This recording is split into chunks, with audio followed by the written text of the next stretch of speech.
Seringkali kita mendengar narasi bahwa KPR itu merugikan. Alasan utamanya, bunga bank membuat kita membayar rumah hampir 2 kali lipat dari harga aslinya. Ini memang benar secara matematis. Jika kita membeli rumah seharga 500 juta rupiah dengan tenor 20 tahun, bisa jadi total pembayaran mencapai 900 juta rupiah lebih. Maka muncul kesimpulan cepat.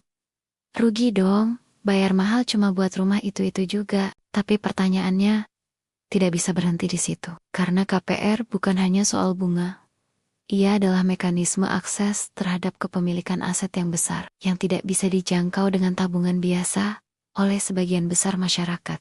Pertimbangan pertama, KPR adalah akses ke aset saat uang belum cukup. KPR memberi kesempatan bagi seseorang yang belum punya uang ratusan juta untuk segera memiliki rumah, yang bisa digunakan langsung untuk tinggal, dihuni, atau bahkan disewakan. Ini bukan hanya soal beli rumah, tapi soal mengunci nilai properti di masa sekarang, sebelum inflasi dan kenaikan harga menggerus daya beli. Kalau harus menunggu sampai tabungan cukup, banyak orang tidak akan pernah membeli rumah, karena harga rumah naik lebih cepat daripada kemampuan menabung. Tabungan sering terganggu kebutuhan mendadak. Tidak ada tekanan untuk menyisihkan dana secara konsisten. Dengan KPR, seseorang dipaksa menabung dalam bentuk cicilan, dan hasil akhirnya bukan uang, tapi aset real yang nilainya cenderung naik. Pertimbangan kedua, bunganya memang besar, tapi disiplin finansial lebih besar nilainya. Banyak yang mengkritik KPR karena total bunganya besar, tapi mereka lupa.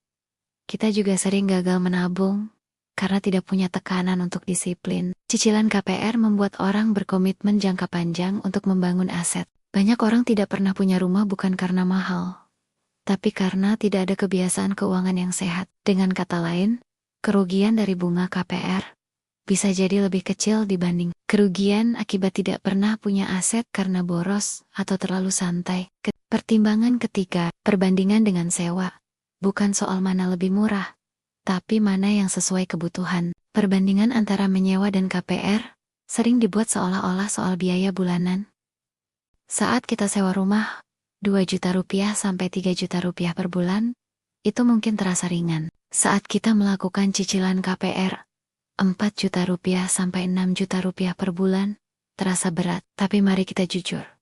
Sewa tidak membentuk aset. Rumah yang disewa bisa diambil kembali kapan saja oleh pemilik. Kamu tidak punya kendali penuh atas ruang yang kamu tinggali. Sementara, KPR memberi kamu kepemilikan penuh setelah lunas. Rumah bisa direnovasi, dijual, diwariskan. Secara psikologis memberi rasa stabil dan aman. Namun, sewa bukan pilihan yang salah. Ia cocok untuk orang dengan mobilitas tinggi, yang belum siap dengan komitmen panjang, yang masih membangun fondasi keuangan, dan belum punya dana darurat. Pertimbangan terakhir, kunci utama, bukan KPR versus sewa, tapi pemahaman diri dan tujuan keuangan. KPR hanya tampak merugikan jika kita hanya melihat sisi bunga dan tidak melihat sisi nilai jangka panjang. Sama seperti mobil, pendidikan, atau bisnis.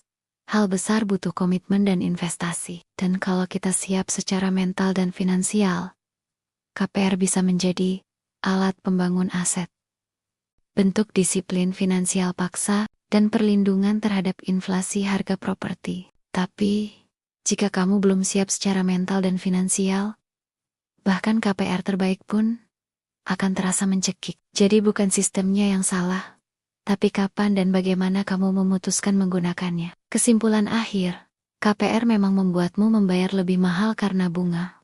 Tapi tidak serta-merta berarti kamu rugi. Justru, bagi banyak orang, KPR adalah satu-satunya jalan realistis untuk memiliki rumah di masa produktifnya. Yang perlu kamu pastikan adalah, apakah kamu mengambil KPR dengan perhitungan matang, atau hanya karena gengsi dan FOMO?